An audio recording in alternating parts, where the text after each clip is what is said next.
We live in a very exciting time where we have access to so much media from the past. Most films, TV shows, albums, video games are all easily available.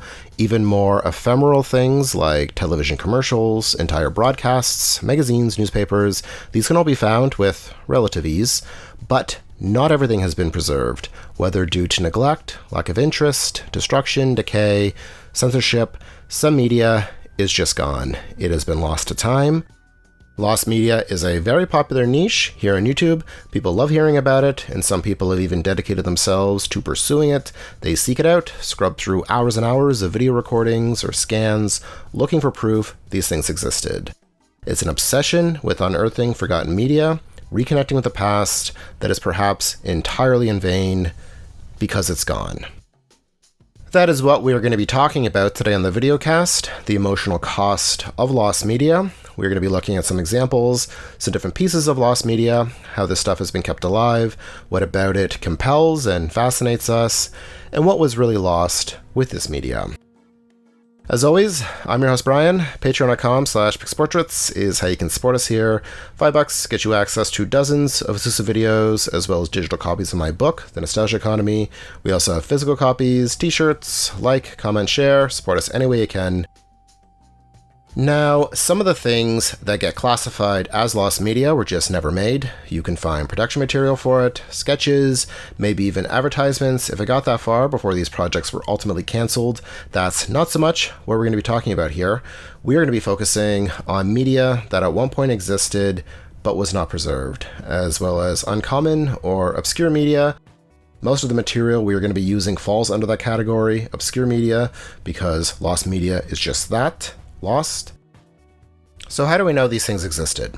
Well, we remember them, be it a vague recollection or a concrete memory. We recall seeing them or hearing them, using them, playing them. There are all sorts of different types of media: print, video, apps, games, data, digital media. These can all be tied to different formats, which is a big part of why or how they get lost. Technology is fallible. Media formats are fragile. So many early silent films are lost because of the volatile nature of the film that was used. Only so many copies were made, they are delicate, they couldn't have been backed up. Attempts were made, they were put in vaults, but there were a few famous fires in vaults that wiped out so much early film history. Fox in 1937, I believe, MGM, 1965, so much was lost. Promotional material survived, we know it was real, but it's gone. Because of the ephemeral nature of television, so many early TV broadcasts were also not saved. Kinescopes exist. These were film recordings of the broadcasts, but not for everything. Content was broadcast once and never again, so a ton of early TV history is just lost. And this isn't some far distant past thing. Even after the advent and adoption of video, media was still lost. TV networks operate on a budget, tape is expensive, and so it would just be wiped and reused.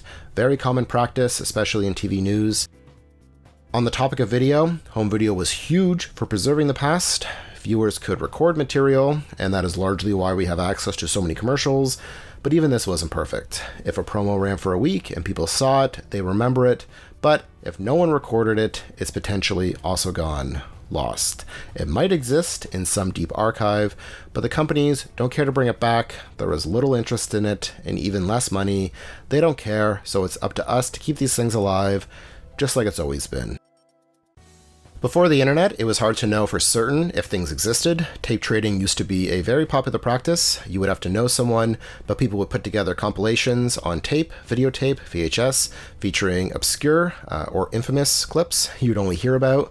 These would be sold at flea markets or video stores, independent video stores. Some would be third, fourth, fifth generation tapes. Absolute garbage quality, but this is how these things were kept alive.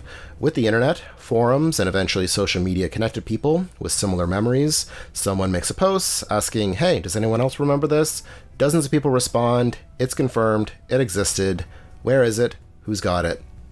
If something was profitable and commercially successful enough, it would get a formal or official release. A lot of TV shows get reran or had physical releases back when that was more common. But things like talk show appearances, live broadcasts, sports, commercials, another popular niche here on YouTube, commercial compilations. If someone wasn't randomly recording something, potentially it's lost forever. Both of these examples rely on physical media, but digital media is at risk as well. Digital storefronts, these are especially common with video games. Support eventually ends, the games get delisted, they go offline. Maybe the games get released somewhere else, but if they don't, I hope you have it downloaded because you can't just buy it again. Same with apps. I think of how much I communicated on MSN Messenger when I was in high school, talking to friends, people I had crushes on, the amount of feelings I have associated with that platform, those notifications, the sounds. Examples have been preserved, but I can't just jump on and use it like it's 2004. We like to think that everything is backed up. Once it's on the internet, it's there, but the internet can be wiped. People's memories, not so much. But there is no guarantee that this is going to last. We have an entire video on data hoarding as a form of collecting. If there is something you like on the internet, save it, back it up. Nothing lasts forever, and this is where we move into the emotional side of things. Discovering lost media is discovering something new from the past. It connects us to ourselves, our history. Aesthetic-based nostalgia triggers are a big part of what we do over on our other channel. This media you haven't seen in decades can unlock memories you haven't thought about in decades. Step back from the screen and see your living room, your family, your home. Media influences our memories. These two things are tied together. No one wants to feel like the world they grew up in is gone, lost. It's a part of our past that is missing. Things are not whole. Something isn't there that we feel should be. We remember and we feel that absence. There is also the issue of authenticity. Lost media is often used as a device in copy pastas. This missing tape made people disappear, or this game was shelved because it was haunted, that sort of thing. Pretty harmless, but media is also very easy to fake.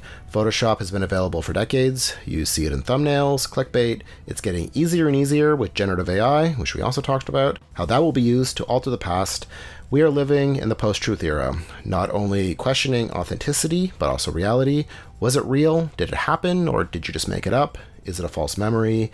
Will we accept something that has clearly been doctored because we want it to be real? Seeking lost media can become an obsession. There is no guaranteed payoff. Certain things may never be found. They are truly lost.